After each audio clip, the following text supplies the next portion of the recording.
Hey guys, tonight we're going to spend a few slow, quiet hours in the gentle, steam-scented world of an 18th century Japanese tea house where the loudest thing you'll hear is water boiling, and the fastest thing that happens is a bow taken just slightly too low. If you think you're going to stay wide awake through a detailed second-person walkthrough of tatami mats, bamboo ladles, and how many precise degrees a tea bowl should be turned before drinking, well, you probably won't, but that's part of the charm. So, before you get comfortable, take a moment to like the video and subscribe, but only if you genuinely enjoy what I do here. Post your location and local time in the comments. I always love knowing where and when you're listening. Now, dim the lights, maybe turn on a fan for that soft background hum, and let's ease into tonight's journey together. The path isn't marked, it's not meant to be. You step from hard-packed road onto a trail softened with moss and pine needles, barely wider than your stride. The morning mist hasn't lifted yet, and the sky overhead is the kind of soft gray that doesn't plan on making decisions anytime soon. You walk in silence. The only sounds are your own sandals against gravel and the distant rustle of wind moving through bamboo. No conversation, no birds yet. Just a hush that isn't empty, just full of things waiting quietly. Up ahead, a narrow wooden gate leans forward slightly, as if bowing first. You pass beneath it, ducking automatically. Beyond the gate, the trees pull in tighter. The path narrows. You notice every step now, how your foot rolls, how the edge of your sleeve brushes a leaf. There's no rush, no schedule, only rhythm. And now you see it, half hidden behind a stand of pines. The tea house, not large, not impressive, just present. Its roof is low, thatched with care. The walls are earthen, the color of riverbed clay. There's no sign, no doorbell, no call for attention. You approach slowly. This is a chashitsu, a tea room, built for the quiet work of presence. The 18th century Japanese tea house was never meant to impress, not in the sense of gold or grandeur. Its beauty was in its restraint. The entrance is barely the size of a square window. It's called the nijiriguchi, the crawling in door. No one walks through it. Everyone bows, even lords, especially lords. You kneel and step inside. The transition from outside to inside is not abrupt. It's softened by intention. Your eyes adjust to the filtered light. The air inside is cooler, slightly damp. It smells faintly of charcoal, tatami, and the whisper of steam not yet seen but already present. You're not in a room, you're in a pause. The tatami mats beneath your knees are soft but structured. There are 4.5 of them precisely, not 5, not 4. The half mat reminds everyone that this is not a place for balance. It's a place for attention. You settle into seiza, the formal kneeling posture, your back straight, your hands resting. You don't fidget, not because you're being watched, but because you've stepped into a space where even movement takes a breath first. The host hasn't entered yet. This is part of the choreography.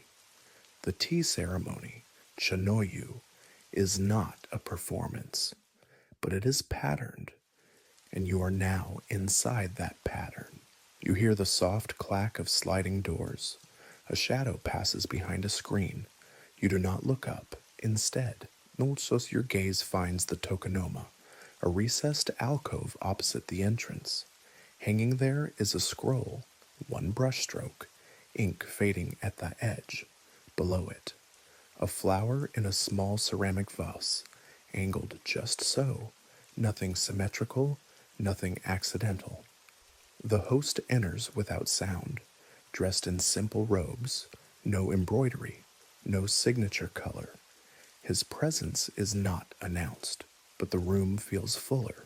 He bows. Oh, you bow. Nothing is said. Words will come later, maybe. But for now, the greeting is enough. You're here. So is he, and that's plenty. You glance around the room, nothing extraneous. The tools for tea, chawan tea bowl, chase and whisk, hishaku ladle, natsume tea caddy, are neatly arranged on the tatami in front of you. Though none have been touched yet, the fire is already lit. The kettle sits atop a sunken hearth, row, built into the floor. Its lid is closed, but you can hear the beginnings of sound, not a boil, a murmur. There is a term for it, matsukaze, the sound of wind in the pines. It describes the way water begins to whisper inside an iron kettle before it boils. You listen. It's not just background noise. It's the heartbeat of the tea house. You remain still. The outside world, bustle, errands, hours and minutes, has no foothold here. Even time slows its stride when asked politely.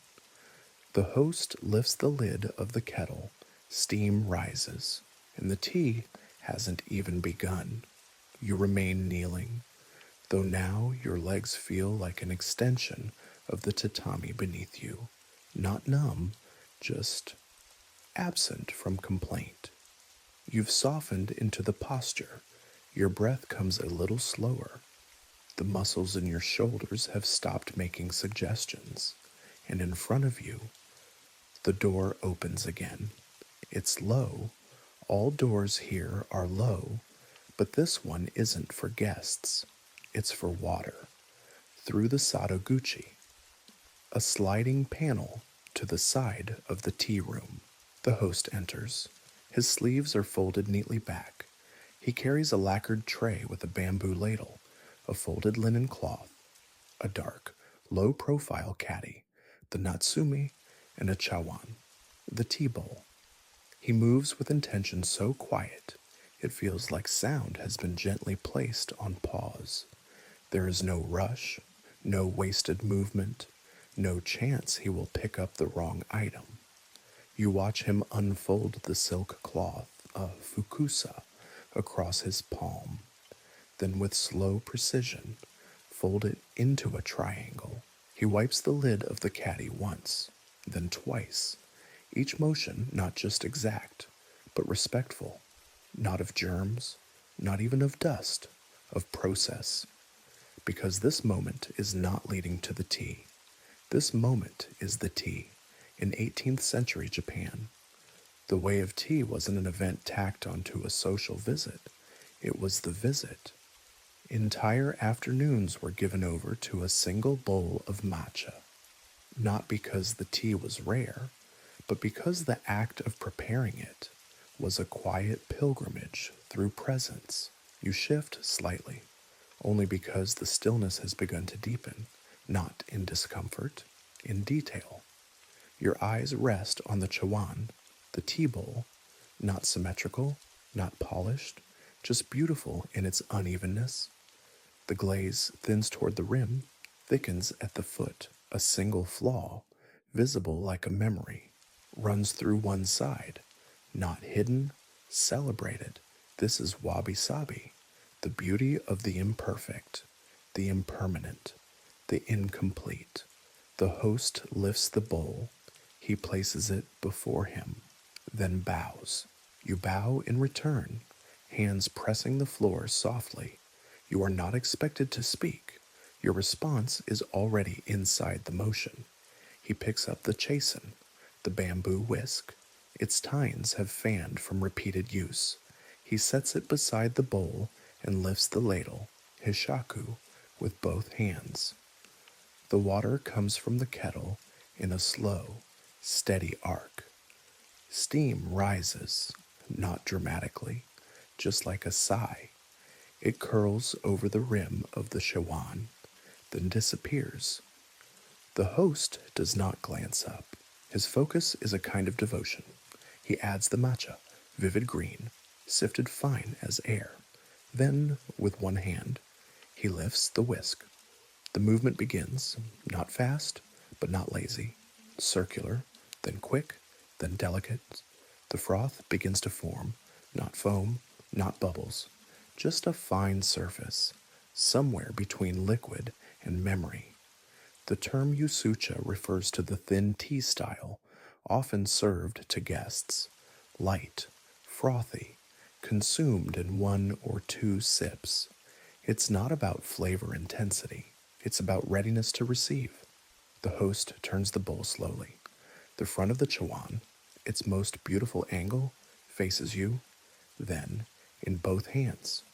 He offers it, not forward, downward, as if presenting not a beverage, but a truth. You reach forward, bowing. You take the bowl with both hands, thumb on the rim. You turn it slightly just once, maybe twice, to show respect, then lift it. The warmth of the ceramic spreads through your fingers. The scent is vegetal, grassy, somehow rounder than what you expected. You sip. The taste is quiet, bitter, yes, but not harsh. It has no ambition to impress. It simply is. When you lower the bowl, the room remains still. There is no commentary, no evaluation. The host bows. You bow. The tea is finished, and nothing has ended. The bowl is wiped. The whisk is rinsed. The ladle is returned to its stand. Each item is replaced in reverse order of its use, not because it must be, but because it respects what just occurred. You remain still, but inside, something has shifted some time. Perhaps, or perhaps it's simply that time here flows not forward, but inward. There is no announcement that this part of the ceremony is complete. No bell, no call, only the silence that comes after something true, and the faint hiss of the kettle, still speaking in pine wind syllables. The tea has been sipped, the bowl returned, but the stillness hasn't gone anywhere. It lingers like breath on a cold morning, long after the warmth has passed your lips. You sit back slightly, easing into the posture, not breaking form, but softening within it. The tatami beneath you has grown more familiar now, less like flooring, more like foundation. The host moves quietly, never stepping across the tatami's seams, only along them. This, too, is part of the practice. In a tea room, the layout of mats is not decoration, it's map. Movement follows the geometry of the floor, each turn aligned with silence, not speed. He reaches for a small dish set just outside the hearth, so you watch. A single sweet, wagashi, is lifted carefully and placed on a folded square of washi paper. It's not large, not elaborate, just precise. A tiny circle of bean paste molded into the shape of a camellia blossom, pink, with a yellow center. No glaze, no label. This is not dessert. This is the greeting before the tea. In chanoyu, sweets are offered before the matcha to soften the palate. The bitterness of the tea isn't meant to startle. It's meant to arrive where sweetness has just stepped away. You bow as the sweet is placed before you. Then you lift it, paper and all, and bring it to your lips. The taste is delicate, barely sweet. It dissolves slowly, not as sugar does, but as something meant to take its time. There's texture, just enough to remind you you're not dreaming. Wagashi is seasonal. Everything here is seasonal. The tea, the sweet, the flowers in the tokonoma, even the scroll. Nothing is selected because it's perfect. It's selected because it belongs to now. In this case, late winter. You look to the scroll again. One character, hand brushed, barely legible. It might say moo, nothingness, or K's wind. You don't ask, you aren't meant to. The host retrieves the bowl once more. He doesn't hurry. He moves as if speaking to the air through gesture. The tools are rinsed again. The cloth is folded. The lid of the Natsume is touched once, then once again. It's not repetition, it's rhythm. Mainstream historians often point out how Chanoyu formalized during the Edo period, particularly in the 18th century. The samurai class, having fewer battles to fight, turned inward. Ceremony became refinement, a form of culture you could wear, not as armor, but as intent. You're witnessing the result of that refinement. A tea room that neither flaunts its simplicity nor hides behind it. You close your eyes. Just briefly, you hear the click of the ladle resting, the low exhale of steam, the faint rustle of fabric as the host kneels. A scholar once described the tea house as a place where time is needed, not measured. You don't remember who said it. It doesn't matter. You open your eyes again. The wagashi has left the taste of soft beans and memory on your tongue. You bow slightly, not to anyone, just to the moment. The host places the whisk on a small stand, then folds the silk cloth again, corner to corner, edge to edge, each fold crisp, not rushed. The fabric remembers its creases. The room watches. You notice now how small everything is, not cramped, just deliberate. The ceiling low enough to quiet you, the walls plain enough to unburden your thoughts, the door just small enough to make you bend. These constraints don't limit the experience.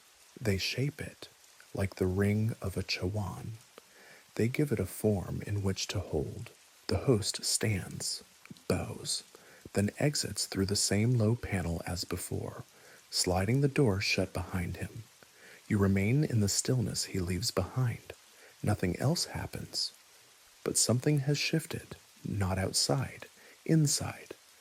Time slows so far that it begins to fold inward, and you sit within that fold, breathing not faster, not deeper, but quieter. The sweet is gone, the tea is gone, but you are still here, held not by walls, but by pause. The door opens again, not suddenly, not loudly, just slightly earlier than you expect. It's the kind of entrance that seems to come from within the room, as if it had been part of the air all along. The host returns, but this time he carries only water, not a bowl, not a caddy, just a lacquered dipper and a quiet purpose. You don't watch him like you did before. Now, you feel the shape of his movements through the room.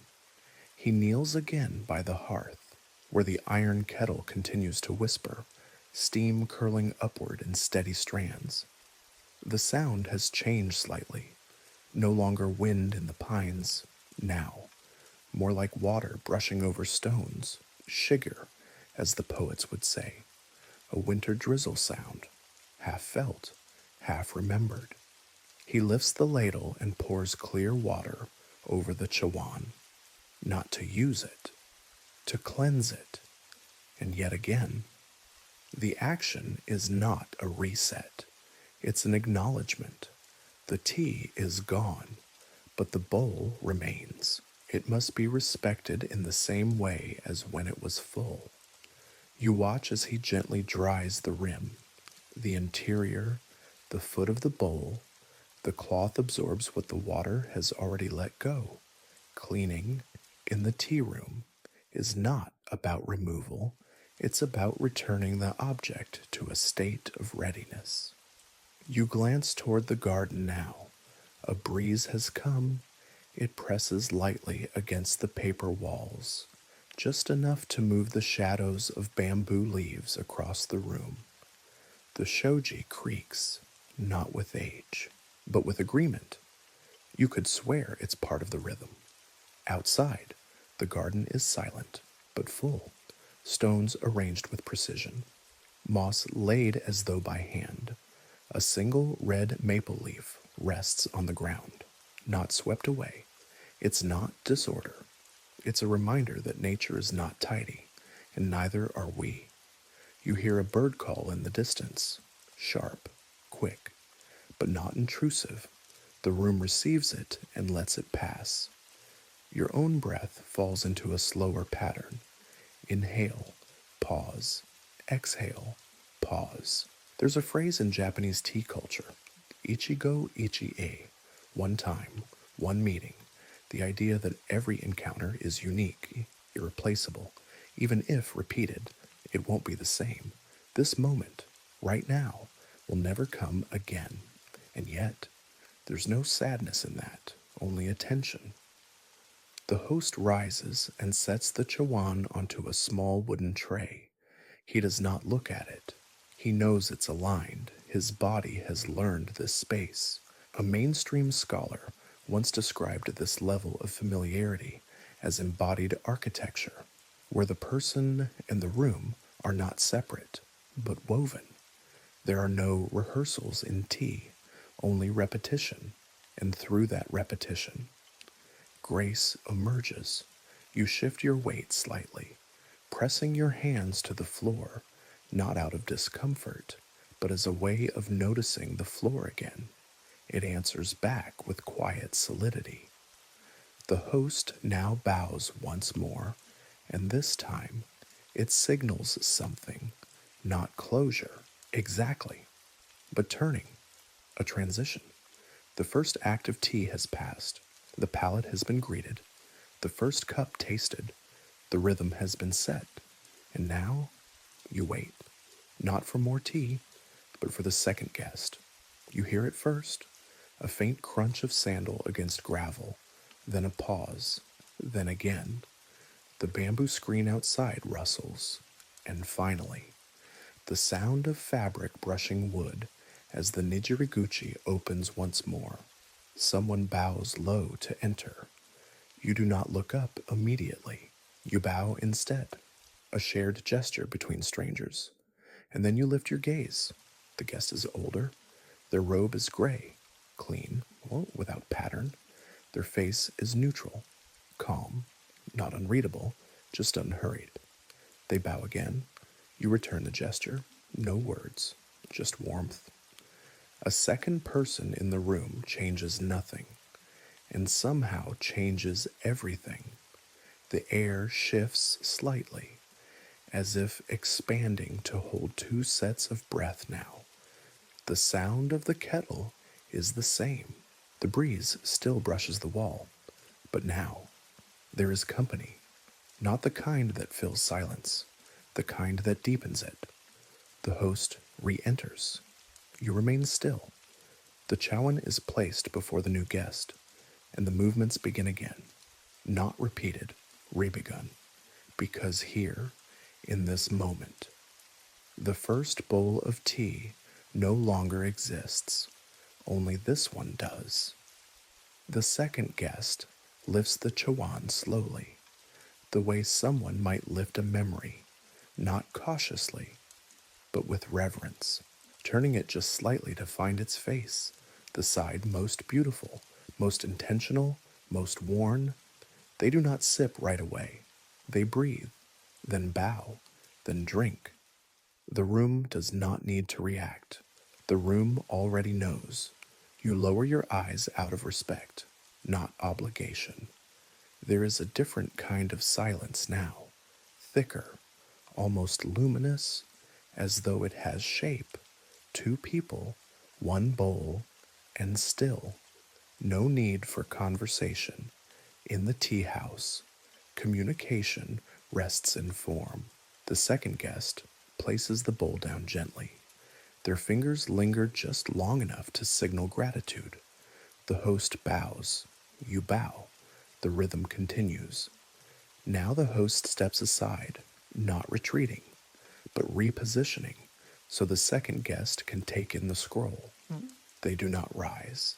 They simply shift their gaze, and you do the same. The scroll is spare. One stroke of ink, two characters. You still can't read them. You're not sure it matters. The beauty isn't in understanding, it's in acknowledging that someone thought about today and chose this to hang here. Wabi, sabi, patina, quiet. Loneliness that isn't sad. The guest nods slightly toward the scroll, then looks to the flower in the vase beneath it. It is not arranged with symmetry. The stem leans left. One petal droops, but it is clearly deliberate. In 18th century Japan, chibana, tea flowers, were not bouquets. They were gestures, arranged to reflect not abundance, but the truth of that morning's garden. One stem, maybe two, no more, often from roadside weeds, because even weeds can speak elegance. You feel the breeze shift again, just once. It slides through the paper door and across the tatami like someone's breath brushing your sleeve. And in that pause, time changes again. The host prepares the second bowl. The whisk moves, not exactly as before, a little faster now, a little quieter, not because anything is wrong, because it's no longer the first movement. It's a continuation.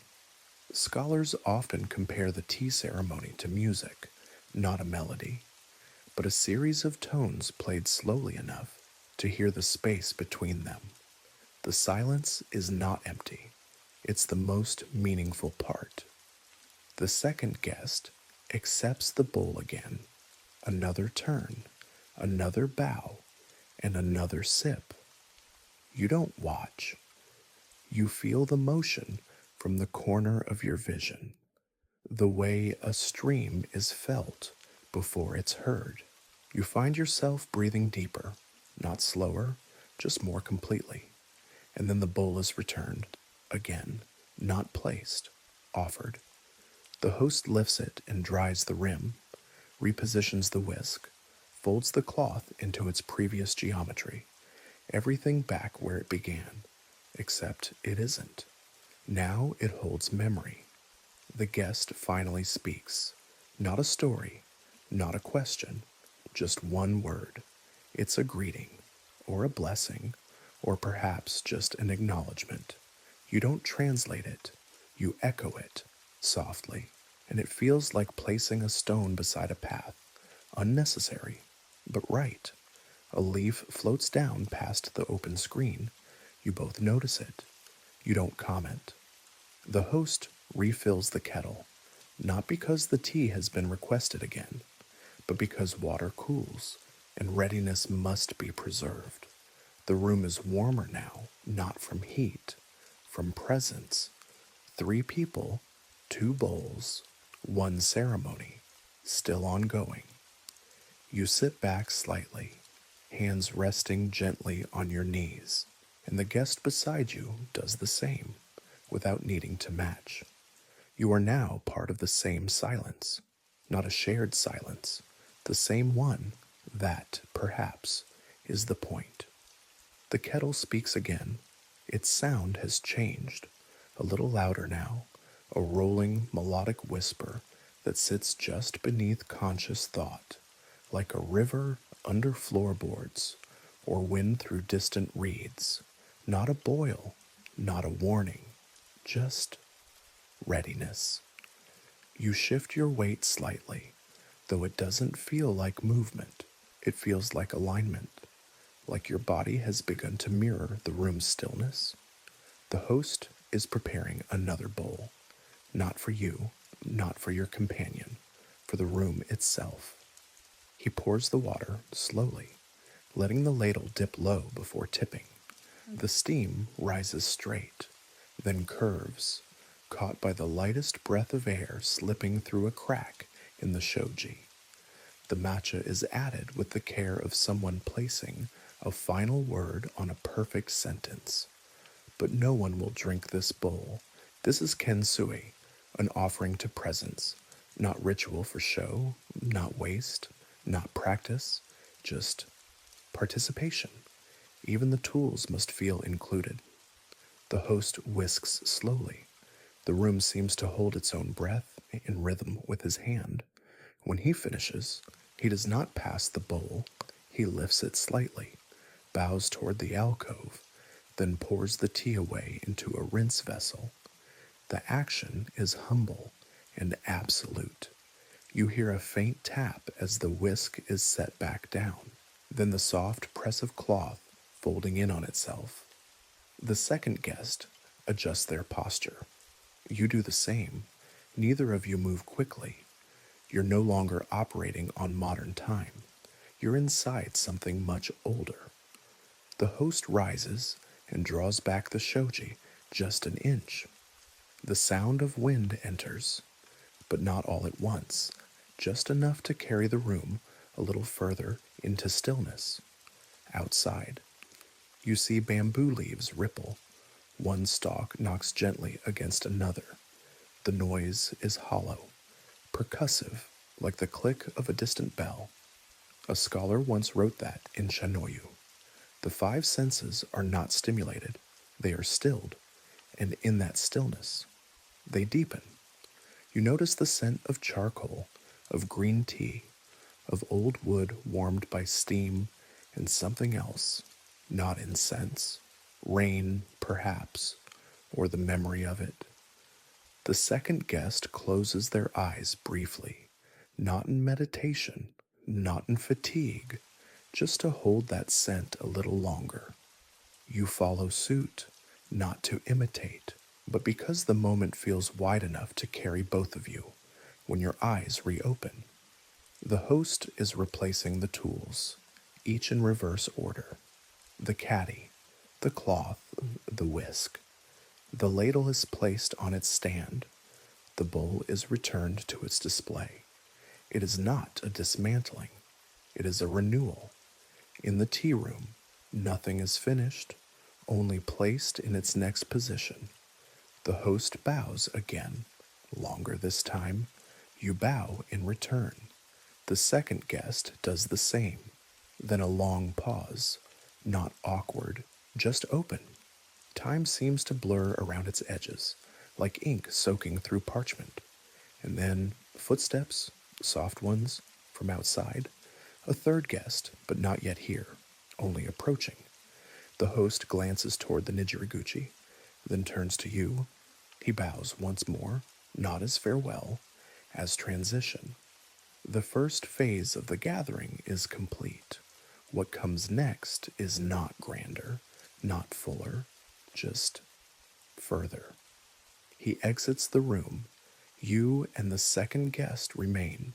No one speaks. You glance at each other, not to gauge, not to confirm, just to acknowledge. The same way one might acknowledge the sea before stepping in. And then you turn back to the scroll. The ink hasn't dried further, but it feels different now, deeper, not because it has changed, because you have. You hear the soft knock of knuckles against wood, not loud, not even purposeful, more a gentle courtesy than a request.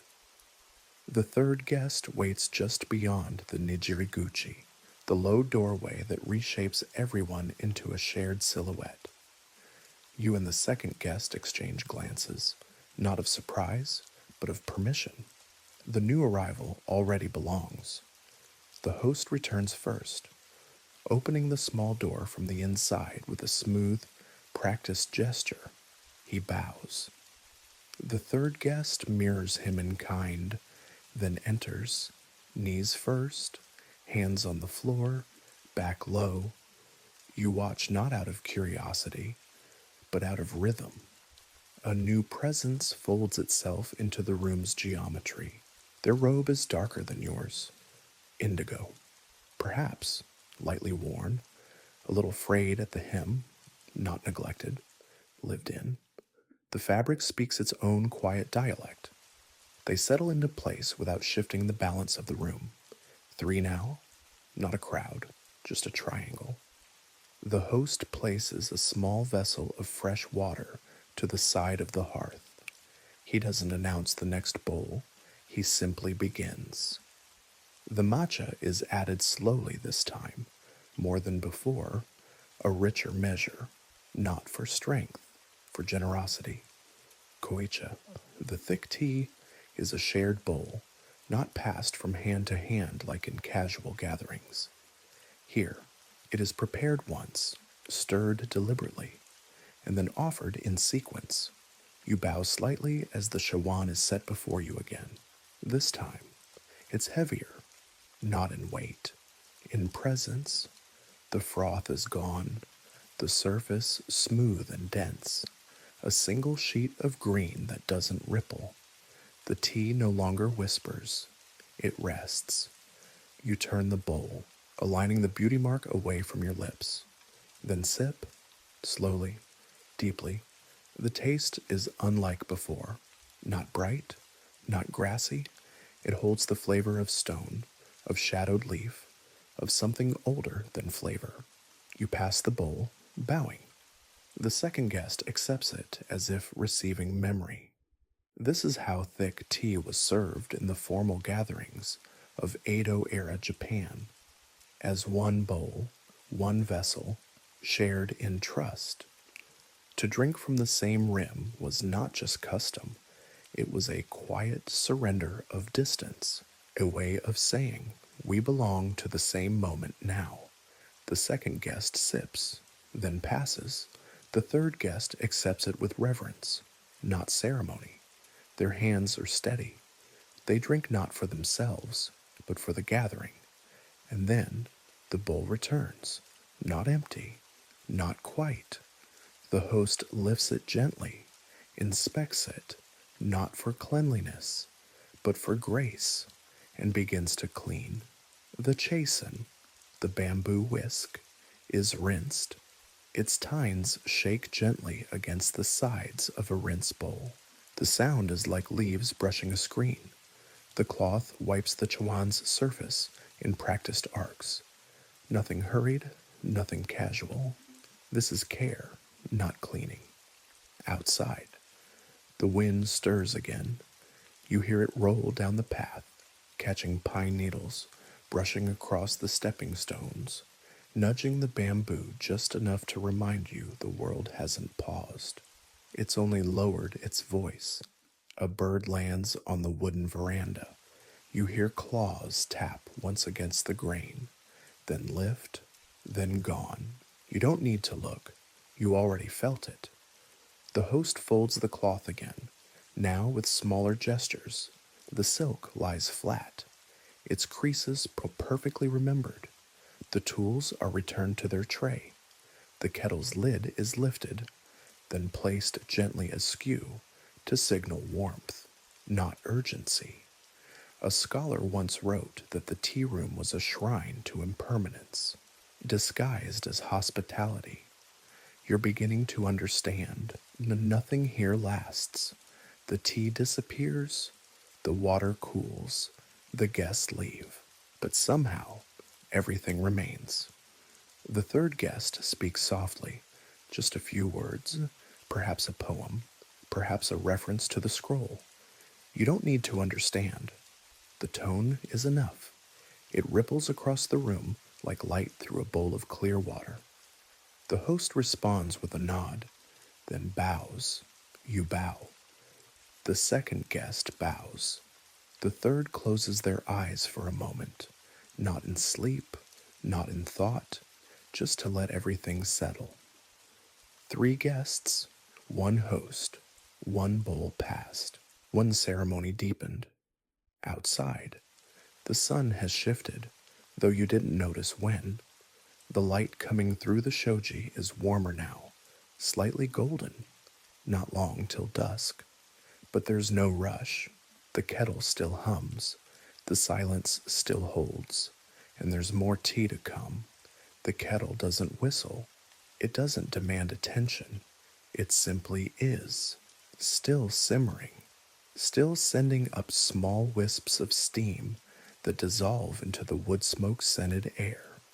The hearth isn't loud, but it fills the room more completely than any voice could. There's a steadiness to it now, like a drum beat too slow to dance to, but too deep to ignore. The host steps back into the center of the room, nothing in his hands, not yet. The tea has been shared, but the ceremony is not over. There's more to do, not more tea, not more food, just the returning things to readiness, returning people to the quiet from which they came.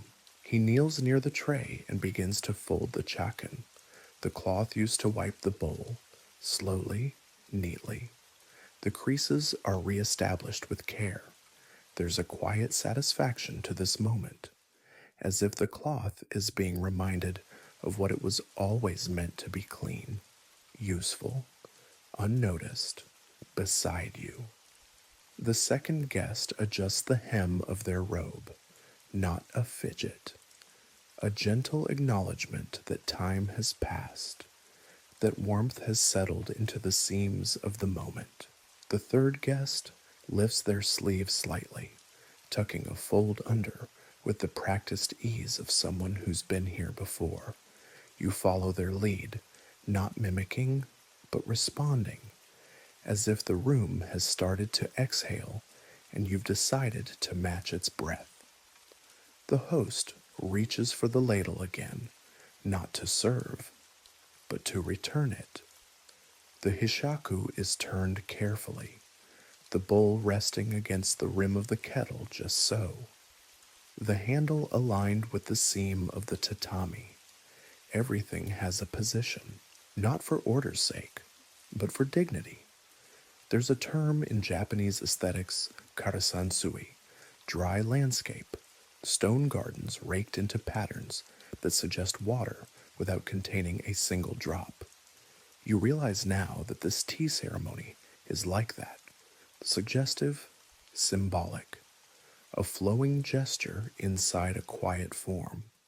The tools are placed back onto the tray, one by one: the whisk, the scoop, the caddy, the folded cloth. Then the tray itself is lifted, not high, just enough to separate it from the mat. The host turns it and bows. You bow. All three guests do, not just to the host, to the care, to the tools, to the act of setting things aside gently. Now the tea bowl remains, alone on the mat, like a character at the end of a stage play, standing in a lone spotlight. The host lifts it and carries it to the tokonoma, the alcove you noticed earlier. He places the bowl there, just below the scroll and beside the single flower. The effect is quiet, beautiful, humbling. The bowl, once full, once warm in your hands, is now a part of the art. The scroll above it has not changed, but with the bowl placed beneath it, a story completes itself, without words, without plot. The third guest shifts. You glance over, they're looking toward the open shoji panel, where the light has dimmed. Outside, the wind has stopped moving. The bamboo is still again. Stillness doesn't mean nothing is happening. Stillness is just what happens when everything is finally in the right place. The host returns. He kneels at the center of the room and bows again. This time, longer, this time, with a sense of offering, not the giving of tea, but the giving of space, of structure, of quiet. Each guest returns the bow. Then, one by one, you all turn slightly, not away from the room, but toward the space where the experience has happened. No applause, no pronouncement, only the soft echo of what you've been part of. A fringe interpretation of Chanoyu describes the tea house not as a place, but as a poem, not read, not recited, just lived once, carefully, and then let go. You understand that now. The ceremony is not ending. It has ended, which is not the same thing. The room remains, but you've moved through it. And now, like the tools, you are ready to return. You do not stand, not yet.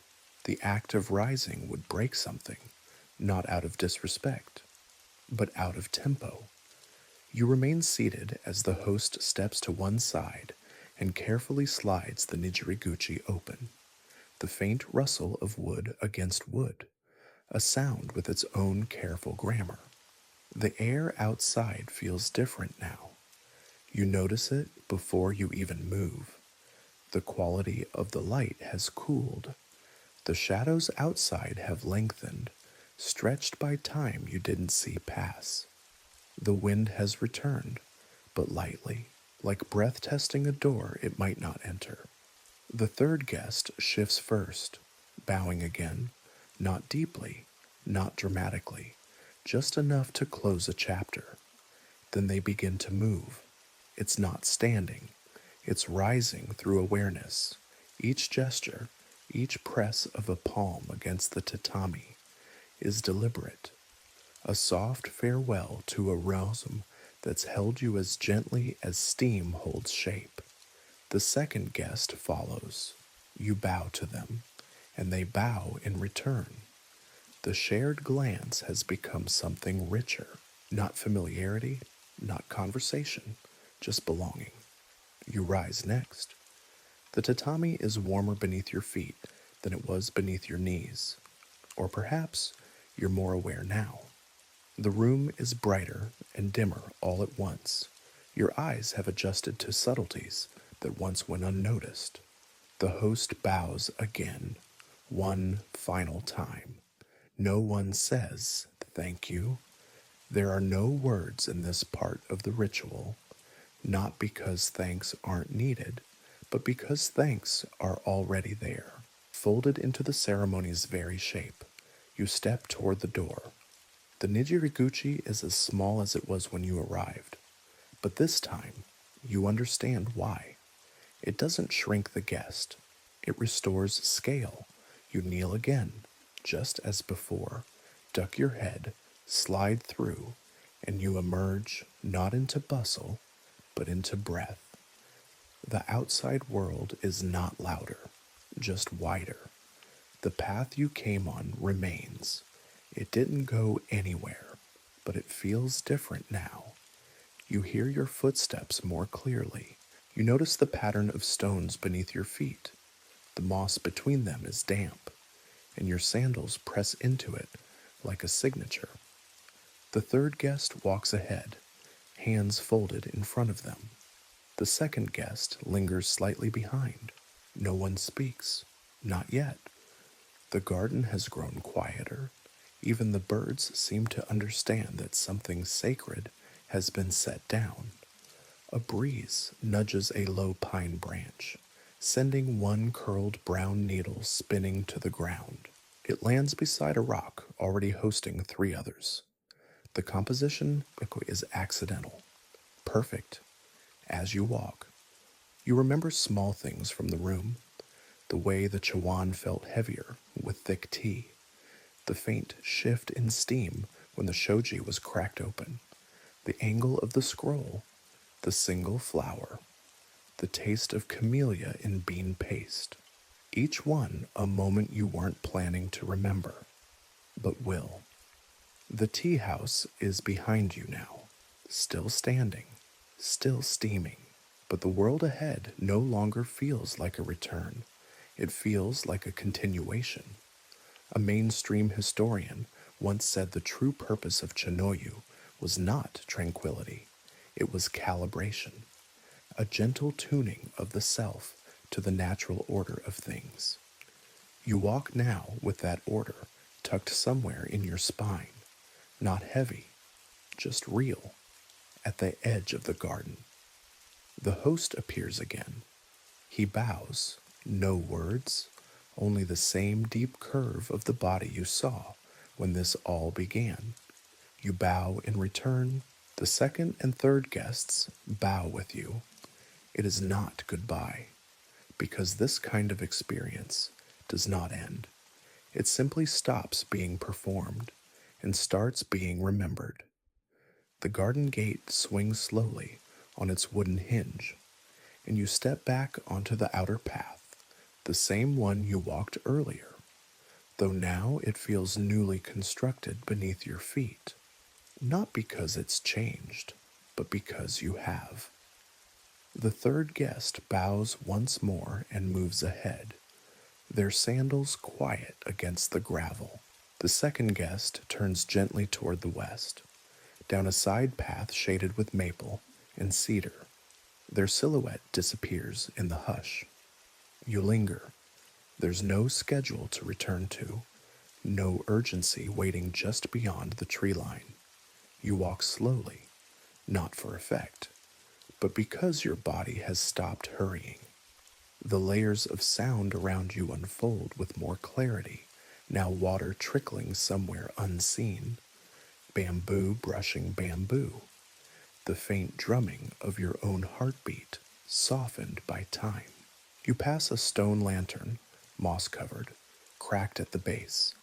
It hasn't been lit in years, but it doesn't need to be. Its purpose is still fulfilled simply by standing here, quietly enduring the passage of seasons. A gust of wind stirs overhead. A leaf detaches. You stop to watch its descent, and you feel, briefly, that this is exactly the pace you were meant to live it all along. You arrive at a wooden bench. It sits at the edge of a koi pond, where the water reflects the clouds with more faithfulness than any mirror. The koi are visible below the surface, slow, heavy-bodied, unbothered. They do not dart, they glide. You sit, not to rest, to continue being still. In 18th century Japan, many tea houses were built near walking gardens, roji, or dewy paths. The tea ceremony was never just about the room. It was also about the journey to and from, the movement through silence, not just the performance within it. This bench, this pond, this patch of moss beneath your heel, this is all part of the same gathering, just a different stanza. The host does not follow. They've already fulfilled their role. The tea was poured, the bowl passed, the tools cleaned, but what they offered wasn't the tea. It was the space. And now that space moves with you. You take a breath, the kind that feels full even though it's shallow, the kind of breath that doesn't rush into your chest but unfurls gently, like steam into cold air. A breeze sends ripples across the pond, not large ones, just enough to remind you that the water is listening. Two, nearby, a pine cone drops, no ceremony, no sound beyond its muted landing in the grass. You notice it. That's enough. You close your eyes, not to sleep, not yet, just to hold the light without needing to see it. A fringe poet, long ago, wrote that the tea house is a mirror, not of the person, but of the pace, that whatever enters it becomes measured, balanced, reshaped by its stillness. You feel that now. Even your memories of the ceremony are slower than they were lived. The sweep of the whisk, the turn of the bowl, the sigh of the kettle, the dip of the ladle, the bow, especially the bow. Everything becomes movement, softened by reverence. The wind shifts again, and you open your eyes. The clouds above have thinned. A patch of sky shows through, pale blue, nearly white. You don't check the time, because time, at least for now, has stopped asking for your attention. You rise from the bench, walk toward the edge of the pond. You do not throw a stone.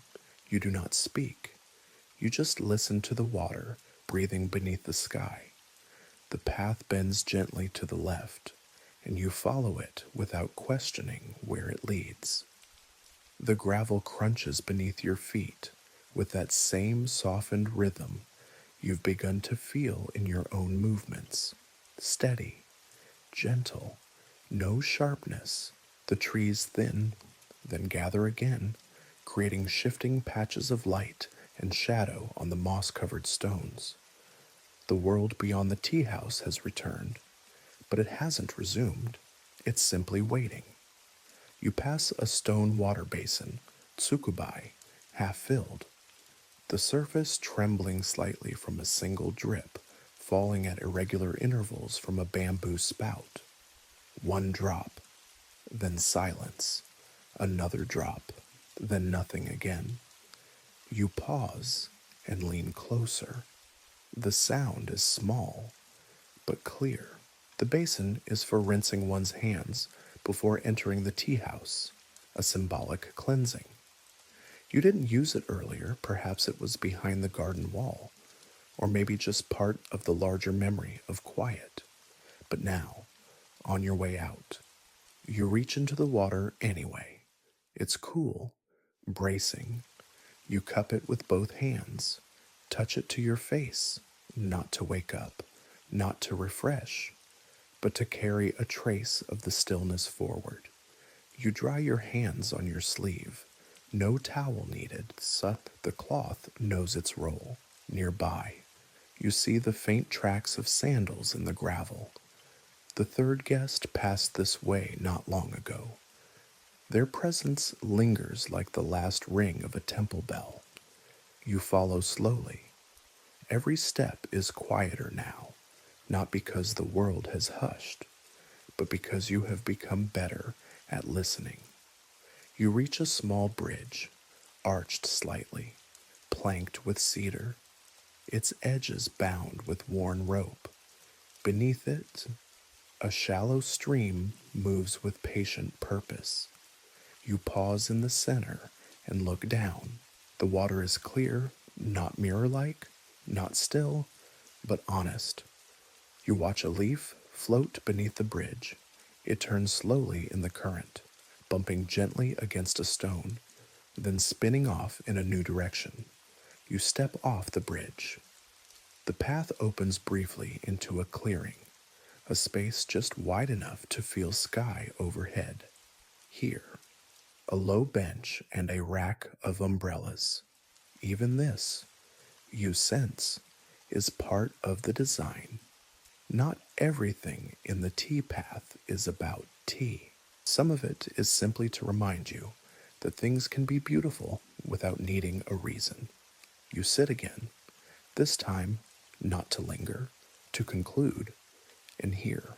Finally, the words come. The second guest is beside you again. You hadn't noticed their return, or perhaps they had been beside you the whole time. They speak only once. A good bowl. You nod, and for some reason, you understand they're not talking about the tea. The host emerges from the trees, hands folded. He says nothing. He bows. You and the second guest bow in return. No other guests remain, but their presence hasn't left. This is the quiet reunion after separation, the end of something that never loudly began. You stand now. The bench creaks slightly in thanks, and you begin walking the last stretch of path toward the garden gate where the first glimpse of the tea house once stirred your curiosity.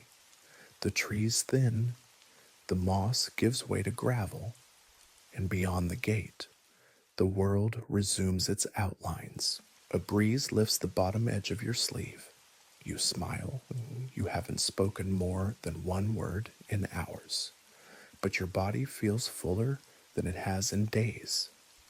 You turn once more toward the tea house, visible only in part now between the trunks of cedar and pine. Not to say goodbye, only to acknowledge that it's still there, that it will be there again.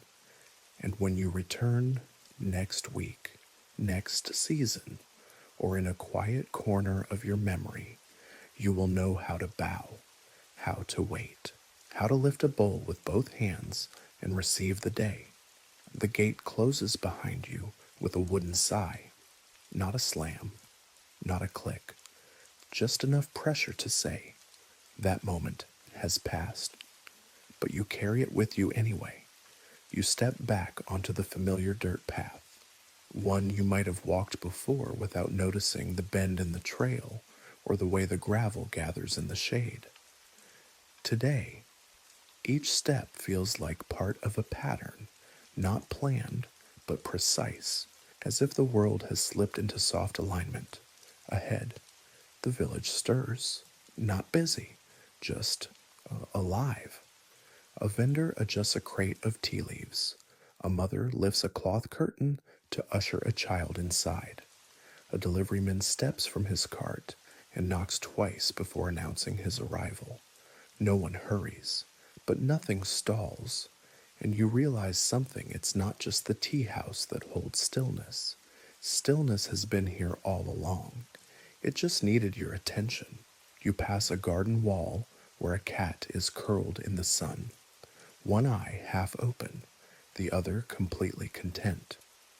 You pause for a moment, not because the cat has asked for it, but because silence clings so easily to its fur. Then the cat lifts a paw and begins to wash its face. That's your cue to continue. You walk farther now into the village center. Here, another tea house, larger, less hidden, buzzes faintly with conversation. This is not a chashitsu. It's a merchant tea room, open to travelers and officials, offering the convenience of caffeine and commerce. Still tranquil, but not ritual. You step inside anyway, just to observe. A young server bows and offers a simple seat near the window. You take it, gently lowering yourself onto the cushion. The table is plain wood, the grain visible through years of wiped down spills and folded elbows. A cup is set before you, bancha this time, not matcha. Loose leaf, steeped, unceremonious. You lift it. The scent is different. Toasted, so less grassy, more grounded, so you sip, and the warmth spreads. This is not the tea of performance. It's the tea of afternoon, of rhythm, and you begin to understand something deeper. Tea isn't only ceremony, it's presence, regardless of form. The chanoyu you experienced earlier was distilled, refined, sacred. But this is the same spirit, simplified, a gesture of attention in a world full of interruptions.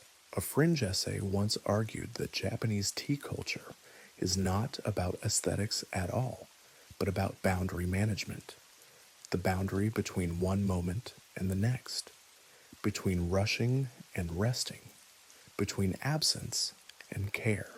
You sip again, and the boundaries shifts once more. Through the open window, you watch an old man sweep his shop's threshold with a reed broom. Not urgently, not distracted, just enough to remind the dust it doesn't belong. Each bristle stroke is like a whisk in a chawan.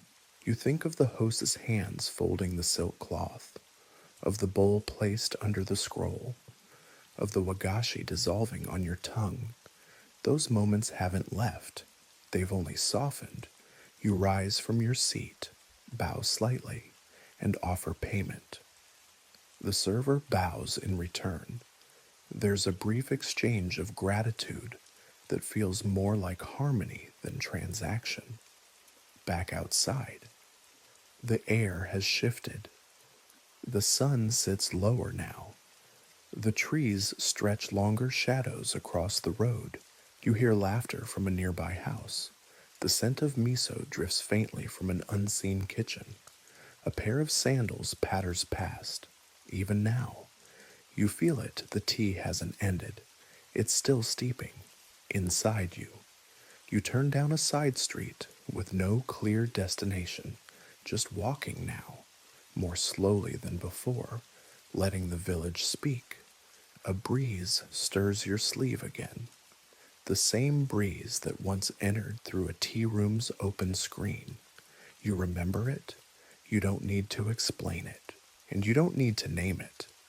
It's just there, like the soft click of a bamboo ladle against an iron kettle, like the faint ring of a bowl returning to the tatami, like the sound of your own steps, now lighter, not because you carry less, but because you carry it better.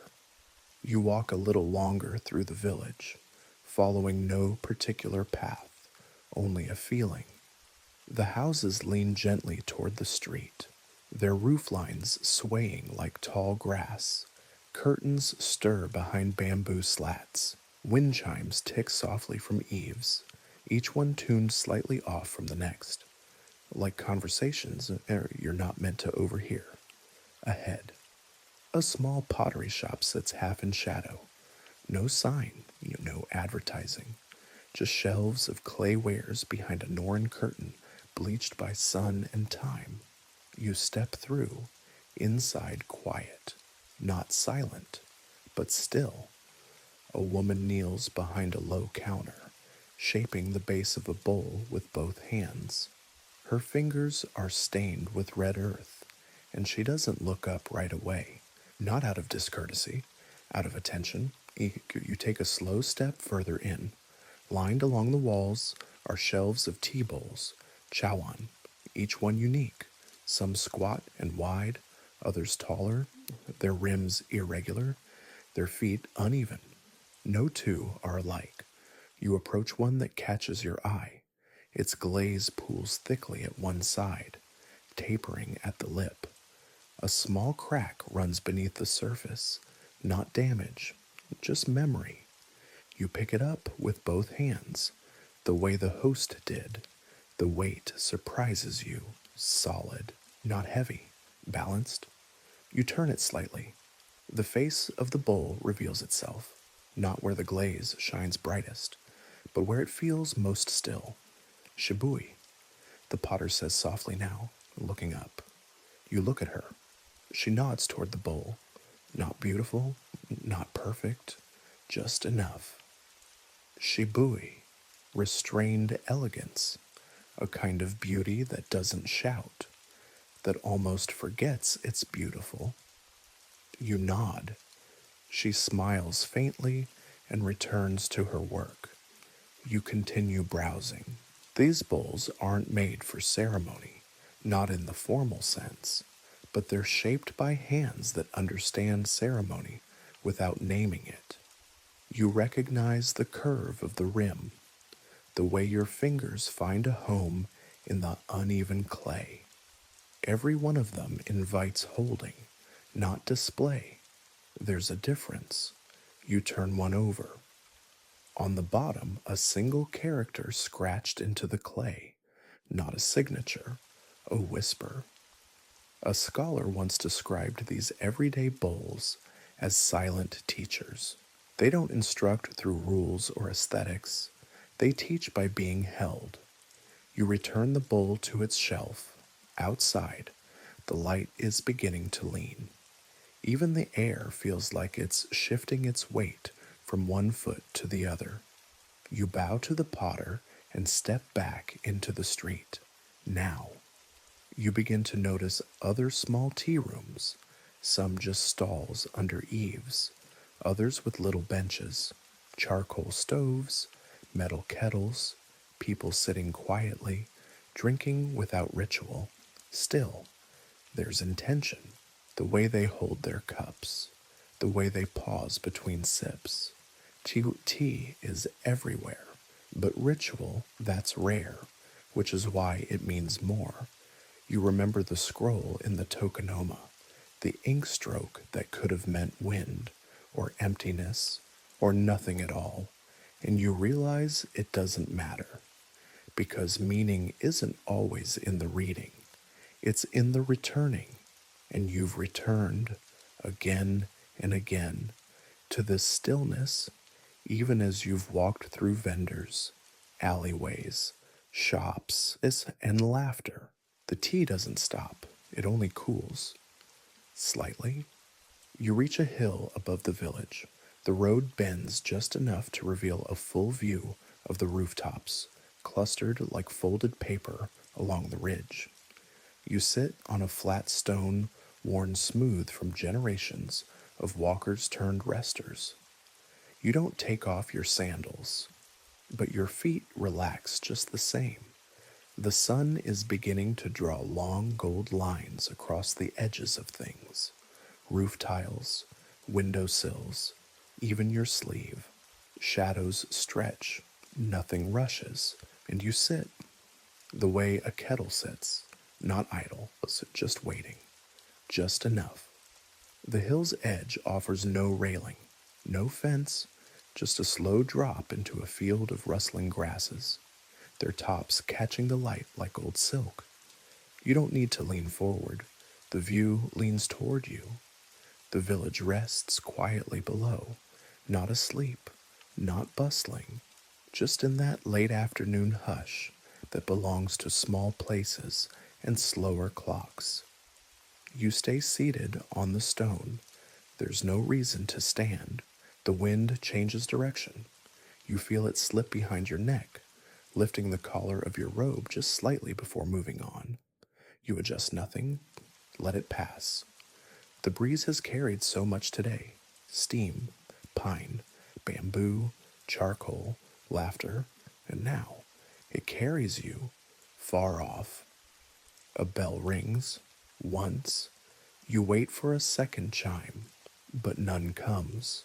It wasn't a timekeeper, just a sound, like the single drop from the water basin, like the lid of the chawan tapping the mat, like a breath taken with your eyes closed, held long enough to taste before being let go.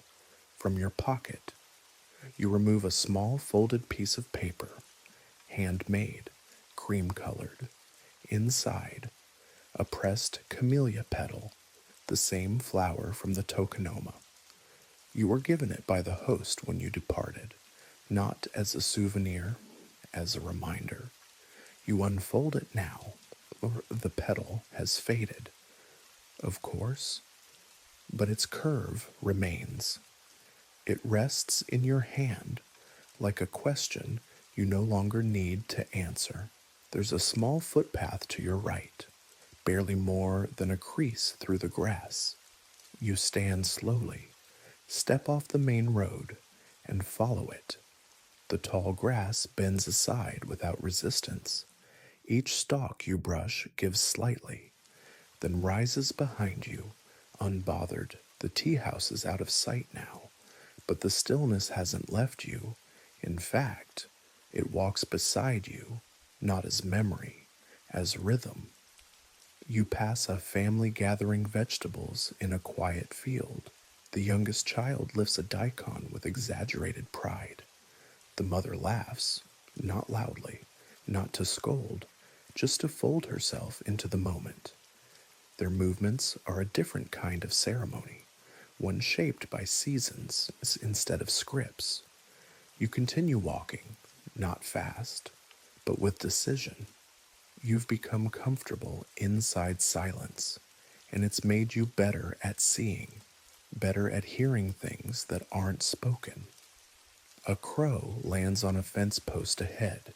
It cocks its head once, twice, then takes off, its wings carving the air open, then sewing it closed again.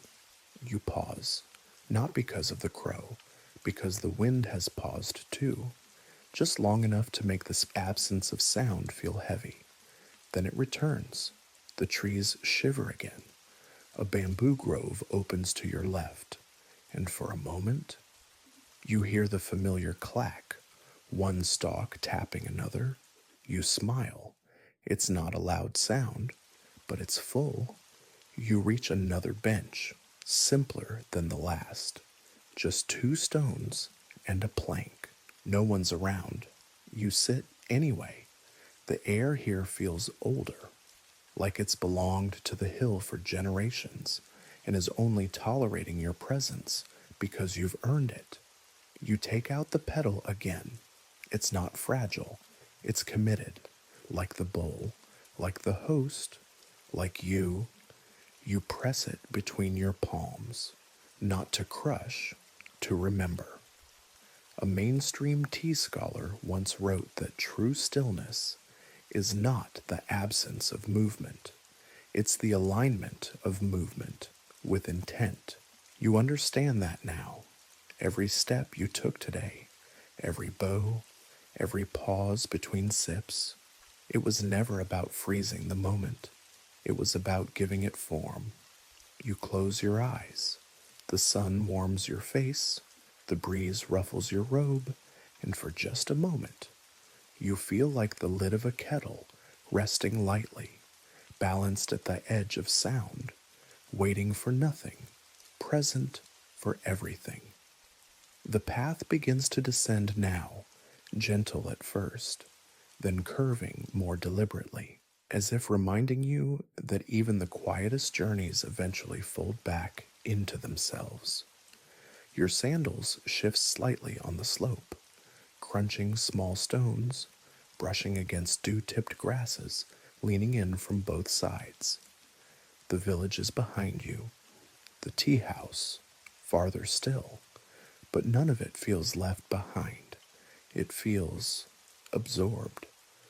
The sun has slipped low, not yet gone, just tipping its warmth downward, casting golden outlines on every blade of grass, every worn edge of your robe. Your shadow stretches ahead of you, long and softly blurred, as if even it has grown tired of sharpness. There's a low stone wall ahead, flat-topped, worn smooth. You sit again, not because you're weary, but because the light asks you to.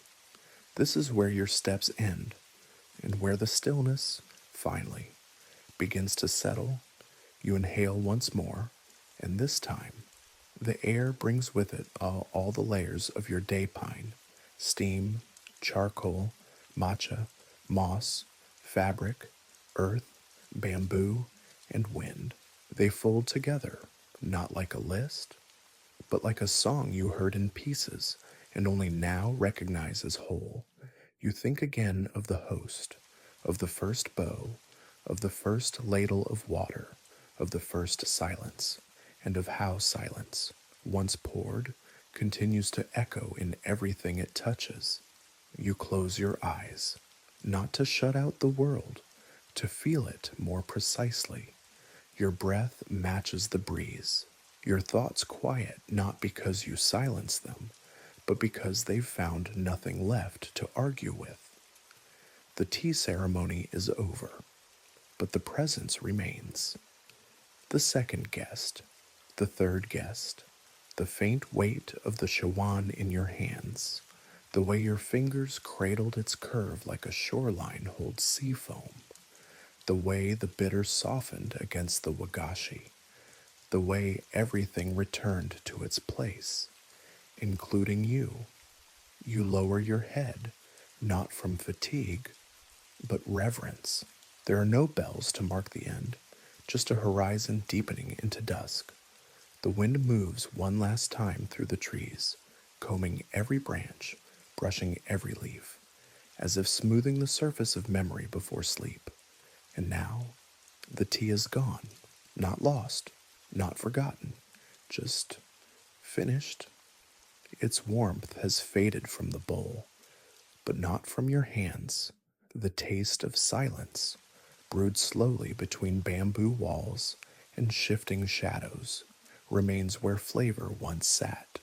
You're no longer in the tea house, but your breath is still shaped by its rhythm, slower, gentler, measured in ladles and footfalls instead of hours. Let the weight of your day settle now, like powdered matcha in a still bowl. Let each breath sweep a little dust from your shoulders. There is no conversation to recall, no performance to replay, only the sound of a kettle long since cooled, still echoing softly in your chest. If there's a loose thread in your mind, let it stay loose. If a thought lingers, let it sit beside you in the quiet. You've done enough. You've sipped, you've bowed, you've remembered how to pause, and that's more than most days ask of you. So rest now. Feel the fabric of your blanket, the way your fingers felt the rim of the bowl. Let your pillow hold you like tatami held your knees. And if a breeze finds you, real or imagined, let it carry you just a little farther, just enough, not into sleep, into stillness, into that space where time no longer demands anything, where even tea has nothing left to pour, only warmth to leave behind,